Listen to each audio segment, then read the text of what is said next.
मैं एक भी काम नहीं करती थी और रात दिन उधम मचाती रहती, पर मुझे तो माँ ने न मर जाने की आज्ञा दी और न आंखें निकाल लेने का भय दिखाया।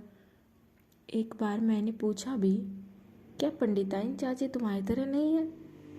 माँ ने मेरी बात का अर्थ कितना समझा यह तो नहीं पता। उनके संक्षिप्त है ने न बिंदा की समस्या का समाधान हो सका और न मेरी उलझन सुलझ पाई।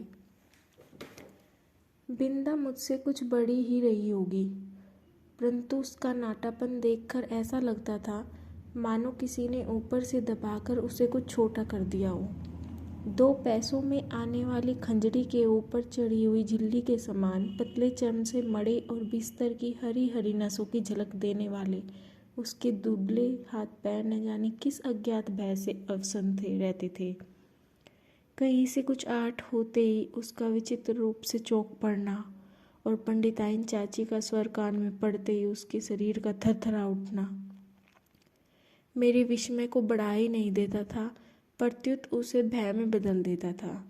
और बिंदा की आंखें तो मुझे पिंजड़े में बंद चिड़िया की याद दिलाती थी।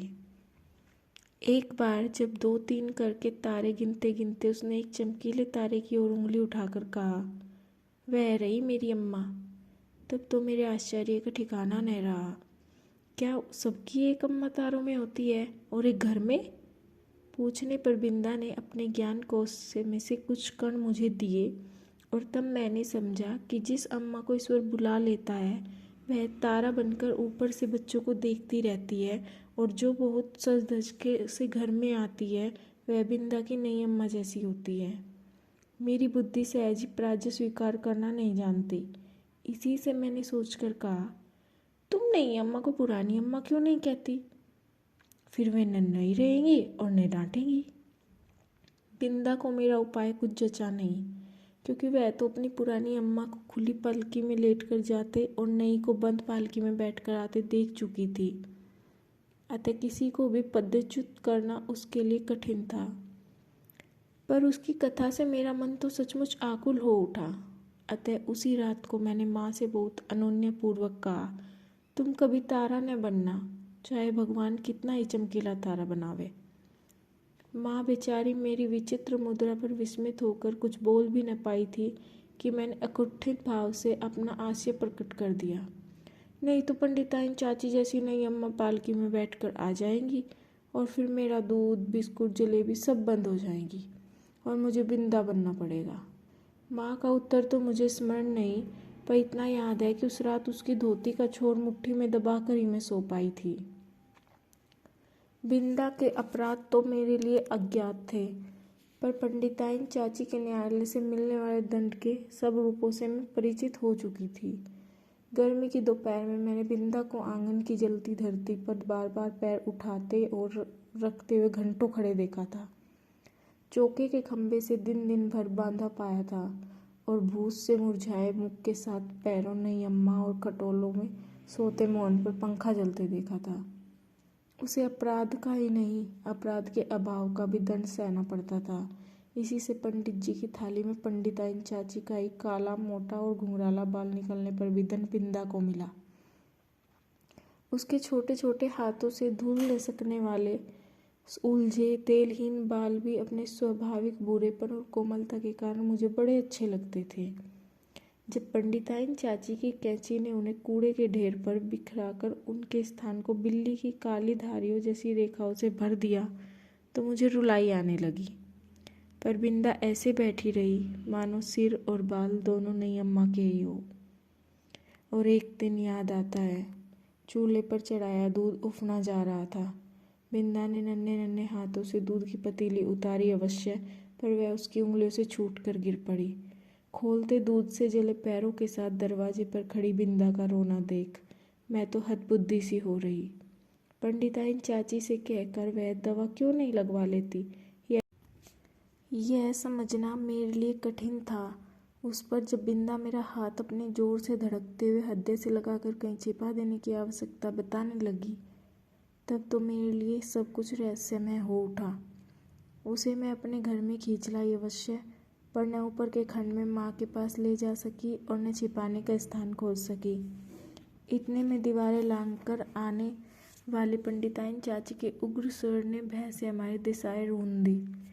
इसी से हड़बड़ाहट में हम दोनों उस कोठरी में जा घुसी जिसमें गाय के लिए घास भरी जाती थी। मुझे तो घास की पत्तियां भी चुभ रही थी। कोठरी का अंधकार भी कस दे रहा था, पर बिंदा अपने जले पैरों को घास में छिपाए और दोनों ठंडे हाथों से मेरा हाथ दबाए ऐसे बैठी थी मानो घास का चुभता हुआ ढेर रेस में बिछौना बन गया हो। मैं तो शायद सो गई थी, क्योंकि जब घास निकालने के लिए आया हुआ गोपी इस अभूतपूर्व दृश्य की घोषणा करने के लिए कोलाहल मचाने लगा, तब मैंने आंखें मलते हुए पूछा, क्या सवेरा हो गया? माँ ने बिंदा के पैरों पर तिल का तेल और चूने का पानी लगाकर जब अपने विशेष संदेशवाहक के साथ उसे घर भिजवा दिया, तब उसकी क्या दशा हुई यह बताना कठिन है। पर इतना तो मैं जानती हूँ कि पंडिताइन चाची के न्याय विधान में न क्षमा का स्थान था न अपील का अधिकार। फिर कुछ दिनों तक मैंने बिंदा को घर आंगन में काम करते नहीं देखा। उसके घर जाने से माँ ने मुझे रोक दिया था, पर वे प्राय कुछ अंगूर और सेब लेकर वहाँ हो आती थी। बहुत खुशामद करने पर रुकिया ने बताया कि उस घर में महारानी आई है। क्या वह मुझसे नहीं मिल सकती? पूछने पर वह मुझ मुँह में कपड़ा ठूंसकर हंसी रोकने लगी। जब मेरे मन का कोई समाधान न हो सका, तब मैं एक दिन दोपहर को सभी की आंख बचाकर बिंदा के घर पहुंची। नीचे के सुनसान खंड में बिंदा अकेली एक खाट पर पड़ी थी। आंखें गड्ढे में धंस गई थी, मुख दोनों दानों से भरकर न जाने कैसा हो गया था, और मैली सी चादर के नीचे छिपा शरीर बिछोने से भिन्न ही नहीं जान पड़ता था। डॉक्टर, दवा की शीशियाँ, सिर पर हाथ फेरती हुई माँ और बिछौने के चारों चक्कर काटते हुए बाबूजी के बिना भी बीमारी का अस्तित्व है, यह मैं नहीं जानती थी। इसी से उस अकेली बिंदा के पास खड़ी होकर मैं चकित सी चारों ओर देखती रह गई। बिंदा ने एक कुछ संकेत और कुछ अस्पष्ट शब्दों में बताया कि नई अम्मा मोहन के साथ ऊपर खंड में रहती है, शायद चेचक के डर से। सवेरे शाम बरौनी आकर उसका काम कर जाती है। फिर तो बिंदा को देखना संभव न हो सका, क्योंकि मेरे इस आज्ञा उल्लंघन से माँ बहुत चिंतित हो उठती थी। इस दिन सवेरे ही रुकिया ने उनसे न जाने क्या कहा कि वे रामायण बंद कर बार बार आंखें पोंछती हुई बिंदा के घर चल दी। जाते जाते वे मुझे बाहर न निकलने का आदेश देना नहीं भूली थी। इसी से इधर उधर से झांक कर देखना आवश्यक हो गया। रुकिया मेरे लिए त्रिकालदर्शी से कम न थी, परंतु वह विशेष अनुनय विनय के बिना कुछ बताती ही नहीं थी, और उससे अनुनय विनय करना मेरे आत्मसम्मान के विरुद्ध पड़ता था। अतः खिड़की से झांककर मैं बिंदा के दरवाजे पर जमा हुए आदमियों के अतिरिक्त और कुछ न देख सकी, और इस प्रकार की भीड़ से विवाह और बारात का जो संबंध है उसे मैं जानती थी। तब क्या उस घर में विवाह हो रहा है, और हो रहा है तो किसका? आदि प्रश्न मेरी बुद्धि की परीक्षा लेने लगे। पंडित जी का विवाह तो तब होगा जब दूसरी पंडिताइन चाची भी मरकर तारा बन जाएगी, और बैठ न सकने वाले मोहन का विवाह संभव नहीं। यही सोच विचार कर मैं इस परिणाम तक पहुंची कि बिंदा का विवाह हो रहा है और उसने मुझे बुलाया तक नहीं। इस अचिंत्य अपमान से आहत मेरा मन सब गुड़ियों को साक्षी बनाकर बिंदा को किसी भी शुभ कार्य में न बुलाने की प्रतिज्ञा करने लगा। कई दिन तक बिंदा के घर झांक झांक कर जब मैंने माँ से उसके ससुराल से लौटने के संबंध में प्रश्न किया, तब पता चला कि वह तो अपनी आकाशवासिनी अम्मा के पास चली गई। उस दिन से मैं प्राय चमकीले तारे के आसपास फैले छोटे तारों में बिंदा को ढूंढती रहती, पर इतनी दूर से पहचानना क्या संभव था? तब से कितना समय बीत चुका है, पर बिंदा और उसकी नई अम्मा की कहानी शेष नहीं हुई। कभी हो सकेगी या नहीं, इसे कौन बता सकता है।